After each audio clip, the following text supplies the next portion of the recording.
Hey you guys, welcome back to my channel. It's your girl Ebony. All right, you guys, let's talk about the morning recap for the Tory Lanez trial and how Kelsey Harris continued to flabbergast the prosecution. Now, you guys already know Kelsey Harris pretty much denied everything she told to prosecutors earlier today. And today in court actually made no difference, but the defense attorney was able to use the prosecution's questions against them. And we also finally know that Megan Thee Stallion did indeed have bullet fragments in her foot. So there is no doubt that she had bullet fragments in her foot. So let's go ahead and recap. So Kelsey Harris actually confirmed this morning that she told prosecutors in September that Tory threatened to pop her inside of the SUV. But she said on the stand this morning it was a blur and that her statement was a lie. She also recanted all of her recorded statement that she saw Tory point a weapon at Megan. Now, the DA is obviously upset and she keeps coming up with the fact that, look, you were granted immunity under the idea that you were going to corroborate Megan's statement. So the DA says this. She says, what happened between September and today? Then she said, has anyone from Tory's team contacted you? Kelsey said no. The DA says, in September, when you spoke with us, you gave us a lot of detailed statement about what happened, right? Kelsey said, yes. What happened between September and today that you all of a sudden forgot everything? She says, what happened? I told you what I'm going through. Postpartum and a death in the family. The prosecutor says, when you talked to us in September, you were being truthful, weren't you? Kelsey said, some things, yes. The attorney then says, did you fire the weapon at Megan? Kelsey said no. Now, after this happened, there was a lot of rulings with the judge, right? And so we did see the doctor come in, and the doctor did testify that they did remove bullet fragments from Megan Thee Stallion's foot, okay? After that happened, this is where we saw the defense attorney finally get to cross-examine Kelsey Harris. During his cross-examination, he asked her if Tory Lanez had offered her any hush money or had paid her. She pretty much said no. She says, have we ever reached out to you, right? Has Tory Lanez ever reached out to you, asked you to give a statement or offered to meet with you? She says, the last time I spoke with Tory was when I picked up my stuff. And so this actually corroborates the fact that Tory Lanez did not pay her any hush money. We then saw the defense attorney say this, there was gunshot residue on your hands, right? She says, yes. Now, they didn't really go into detail of why that was happening.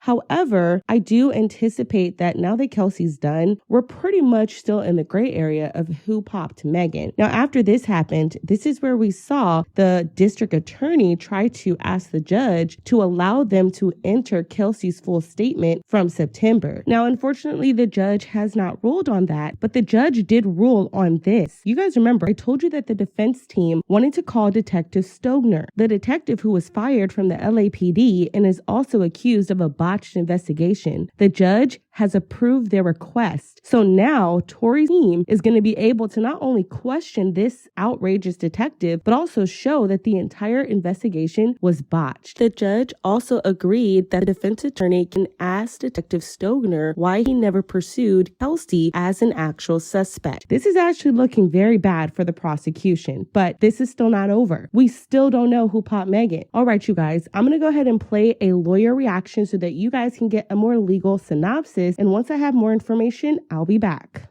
All right, subscriber only post. I'm going to do two.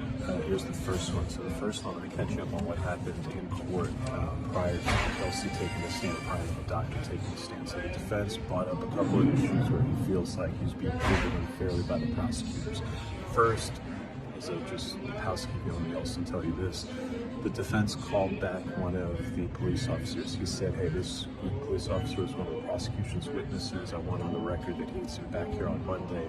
I don't know why he wants to call back, but it's interesting because it tells you that the defense is definitely going to put on a case. A lot of times, sometimes the prosecution puts on their case, the defense runs, it goes to the jury. In this case, the defense is definitely going to put on a case. They'll probably have tons of witnesses. We're hearing Kylie Jenner, Corey Gamble. Tory might even go ahead and take the stand and testify. Then the defense was getting into this issue that they keep turning over discovery. Like all the discovery and the witnesses, everything that you plan on introducing in trial has to be done 30 days in advance. That was not done here. And so the defense's point is this is unfair. You can't spring this stuff on me at this point. That's my Indian food. You also get to see that as part of the subscription option. And, you know, the judge may said, look, I'm going to allow them to use this stuff. It's like an Instagram post. This detective who, like, downloaded it from Instagram, he's going to testify and introduce the post. The judge is like, look, it was late, but I'm going to allow them to use it. I'll give you extra time if you need extra time to prepare. But a trial is a search for the truth, and I'm not going to deny them. Obviously, the judge is very pissed that Kelsey, just kind of being all over the place, lying, complicating the hell out of the trial. So he's going to let people ask her as many questions for as long as he wants. Morning session. We had the doctor testify. The idea that these are not bullet fragments in her foot, that's done. Forget about it. Those are bullet fragments. Every single person on that jury, if you ask me, believes that it was bullet fragments. How did they get there? That's the question. Kelsey took the stand. He was asked by the prosecutors, I don't know what the prosecutors were doing. If you ask me, it was a fumble this morning because they dealt with a witness who was hostile, not answering their questions, saying that she lied to them about all these statements where she incriminated Tory. And then that fumble was picked up on cross-examination. The defense attorney looks like he's on his way to the house.